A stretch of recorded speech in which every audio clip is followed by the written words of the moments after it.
Hello, everyone. Welcome back to our series on district thermal system modeling with Dragonfly.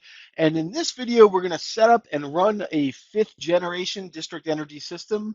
Now, just to refresh everyone's memory from earlier in this tutorial series, right? A fifth generation system, the basic principle is that you have a single district loop that is around ambient temperatures, right? I put 15 Celsius here, but right, there's probably a range where it can float in there.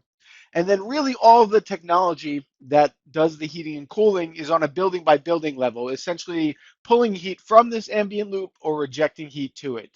And then, right, we'll have maybe some supplemental systems that can reject excess heat on the loop to keep the temperature stable.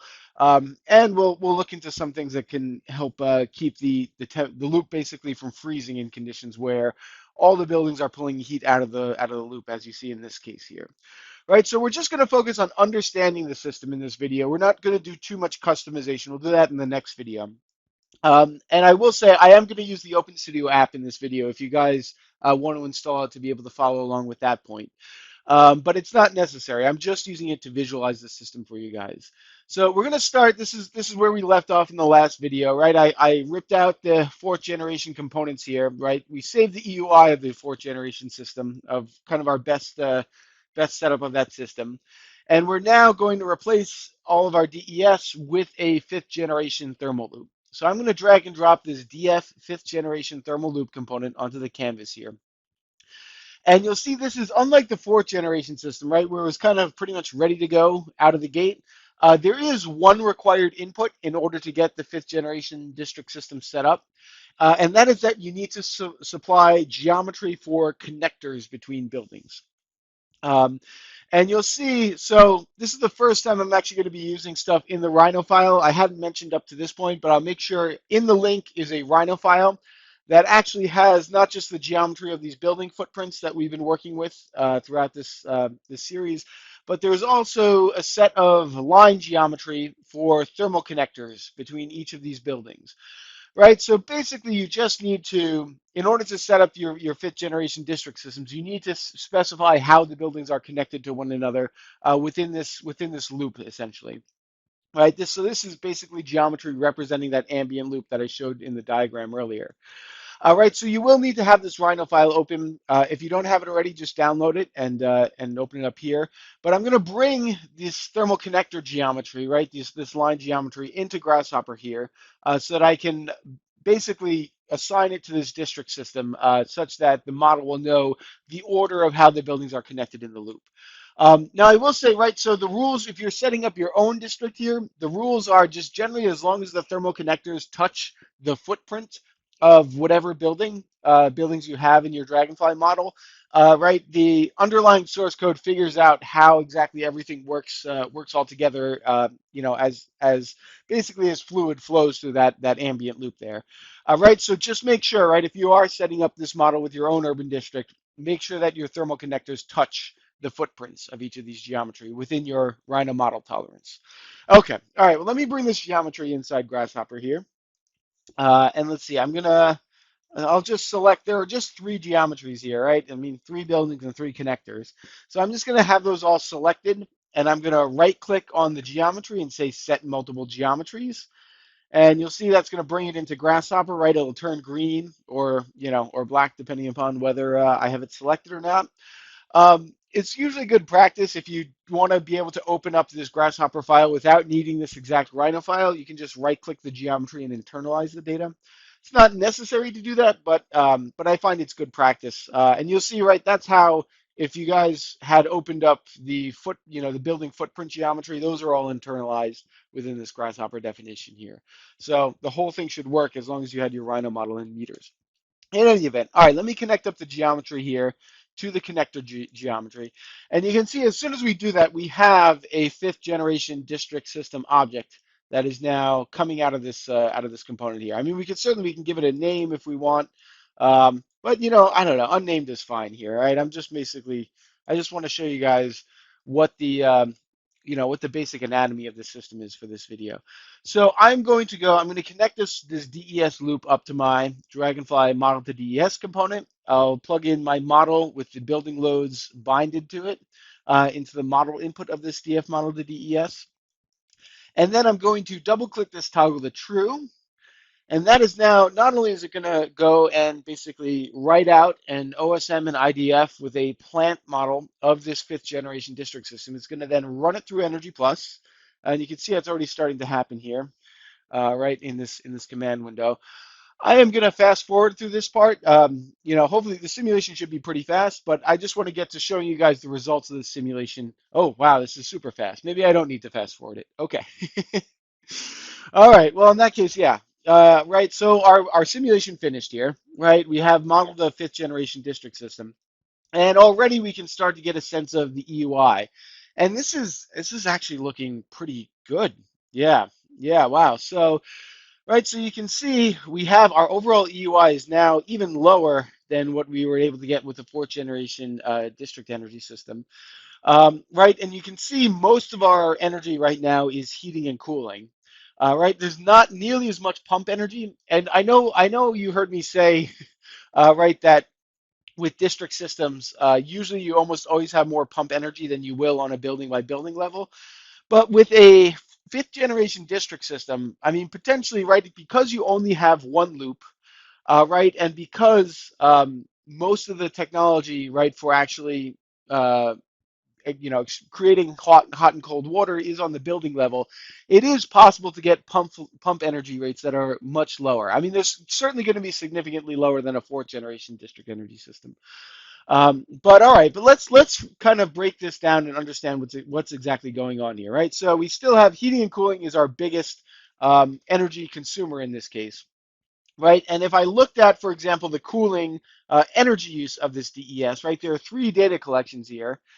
Right, three time series data collections, and sorry, I'm just going to put it like Windows. Okay, there we go.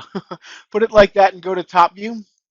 All right, so that I can go and look at these hourly profiles, right? And so what you can see here, right, we have for the office, the first office, we have a cooling heat pump with a rated COP of 3.5. The second office has the same thing, right, and the residential has a heat pump. Right, and all of these, right, all the cooling energy is basically supplied by these heat pumps that are at the building level, right? So and that goes hand in hand, right, with the diagram that I showed you here, right? These heat pumps, this is what we're looking at right here. Now, right, we have similar for the same thing with space heating, right? We have three data collections. This is the heating heat pump for the space heating heat pump. Usually the COPs are not as good for heating as they are for cooling because there's usually a little bit more of a delta T that you're overcoming. Um, but I will say, by the way, the performance of these heat pumps that are used by default in the fifth generation district system, they are designed for these cases of working with ambient loops. In particular, the performance curves and all the properties of them were pulled from the EnergyPlus Input Output reference. So if that gives you a sense, I mean, that shows you at least that there was, the performance attributes of these heat pumps come from something that people have agreed on is at least reasonable. But usually, if you've worked with any of the samples from the EnergyPlus Input Output reference, they usually don't represent the state of the art in terms of heat pumps for these applications. So we'll actually try in the next video maybe changing some of these COPs to see if we can actually improve the energy use further. Maybe if we're saying that each building has, more of a modern state-of-the-art type of performance profile. But I'm just going to go through this last set of heat pumps here, right? So these, for each of the three buildings, we have heat pumps for the service hot water.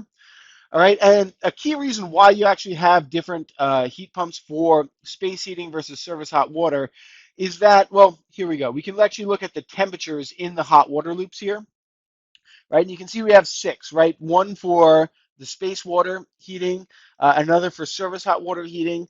And you see, I mean, in this case, right, the temperatures of these two are the same. But you'll notice, I mean, when we get to the next video, actually customizing things, you can actually set the temperatures of your service hot water to be different from that of the space heating water. Because if you guys have actually designed service hot water systems in practice, sometimes, I mean, if you're storing water in a tank, usually you want to have the temperature at least at 60 Celsius, right? And that's done to prevent the buildup of Legionella bacteria. But I mean, if you remember back from the first video, I'm kind of assuming in this case, right, that the system produces hot water on demand, right? This is a tankless district water heater that I'm kind of assuming on the building level here. So I think this is still reasonable for this. I mean, 50 Celsius water is still plenty hot for most, for the needs of the building in terms of surface hot water. But I just wanted to make you guys aware of that there are kind of separate loops here. And actually, as now I'm diving into this more, let me actually open up the OSM here in the OpenStudio application. So I'm going to grab my LB Open File component, connect up the OSM to that. And because I already have OSM files associated with the OpenStudio app, it'll just open.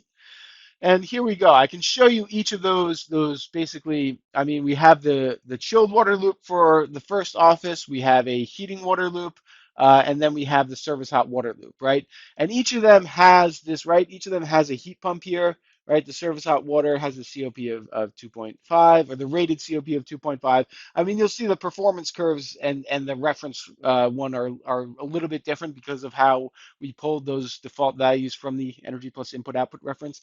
All right, but you can think of this, right? The performance of this, if you actually looked at it, it's going to be around 2.5 most of the year.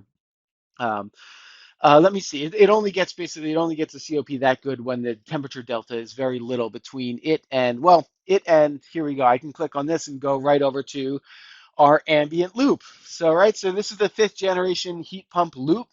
And you can see, right, everything that's on here, right? So all those heat pumps, all 9 of the heat pumps, the heating, cooling, and service hot water heat pumps for all 3 of our buildings are all on the demand side here. And we have some pumps, right, that are pumping around the energy here, or just a pump basically circulating water through this loop. And then importantly, right, so we have 2 objects here, right, which are really meant to just be backups. Well, maybe not necessarily in the case of heat rejection.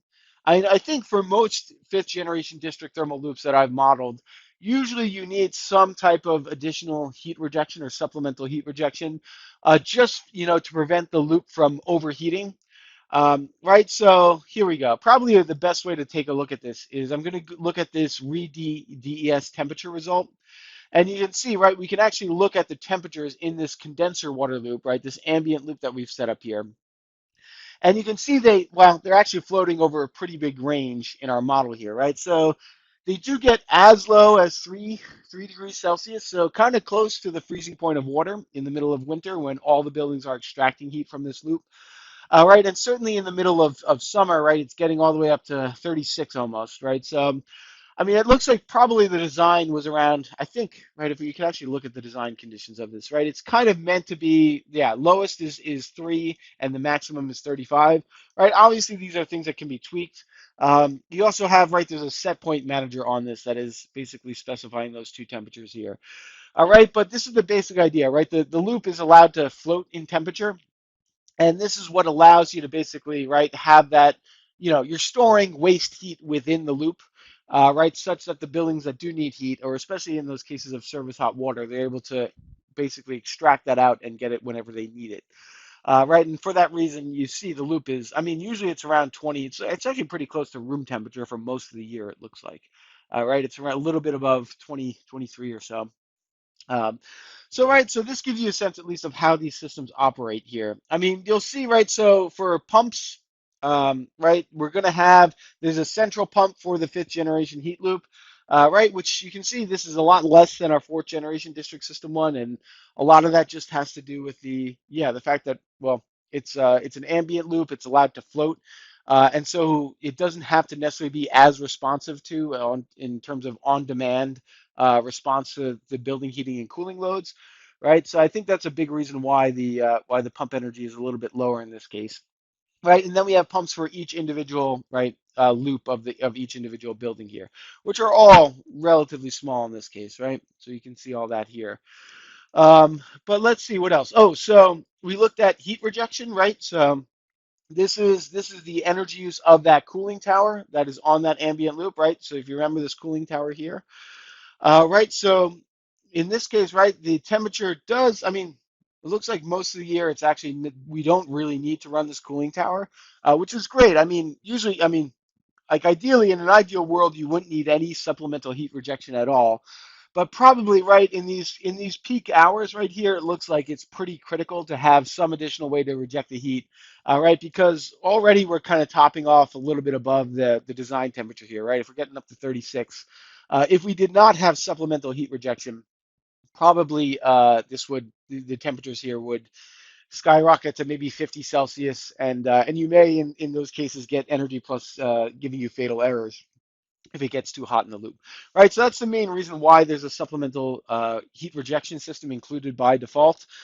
You'll notice though, we also included a supplemental boiler in this case, right? So this is really something that ideally should not be here if you're designing a real system. It's mainly here to prevent EnergyPlus from throwing fatal errors if the loop freezes up, right? Because I think this is still just this is a loop of water, right? So if it were to get below 0 Celsius, the loop would freeze, and EnergyPlus would start giving you some big warnings, and then probably a fatal error. And for that reason, so you'll see actually supplemental heat here, right? So we're actually running a pretty intensive boiler in these peak hours just to keep this ambient loop temperature stable. So if you remember from the second video of this video tutorial series, one of the biggest challenges of implementing these fifth generation district systems has to do with, right, what do you do in this condition where all the buildings are pulling heat off of the loop, right? How do you prevent it from freezing? And right, I mean, obviously one way to at least get the EnergyPlus simulation to run is to use a boiler like I did here. But ideally, right, if you guys are looking at real districts here, hopefully you guys are looking at a case where maybe there is a good building program that can produce a lot of waste heat, something like a data center or a big factory, right, where there are a lot of intense process loads. And ideally, right, if we had a district that had something like that, ideally we should be able to get this supplemental heat to drop to 0. But right, you can see, I guess it's coming through in the heating here, right?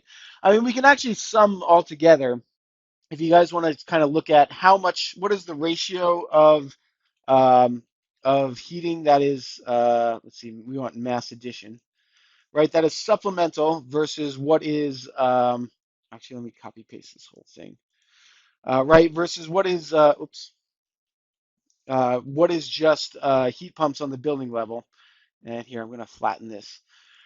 Right, so we can get like a relative sense of like how these compare to each other, right? So 504,000 kilowatts are the result of space heating. Oh yeah, this is really not looking good, right? So actually, almost half of all the heating, right, of this heating term up here is is basically supplemental heating. Which, if you guys already looked here, right, this is a electrical resistance boiler. Right, so this fuel type is just electricity here. So this is, I mean, if you remember from the last video, electrical resistance boilers, they don't make sense. So in the next video, at least now that we've got an understanding of how these fifth generation district systems are laid out, we're going to look at options for how we can basically eliminate this type of fifth generation or this type of supplemental heating system, or at least make it more reasonable.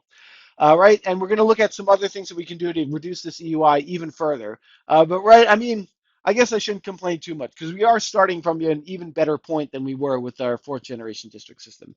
It's just that we know if we're going to be using electric boilers, it's not a great solution. So, all right, so with that, I'm going to go. Let me delete that. And I will see you in the next video where we're going to start really customizing the aspects of this fifth generation system.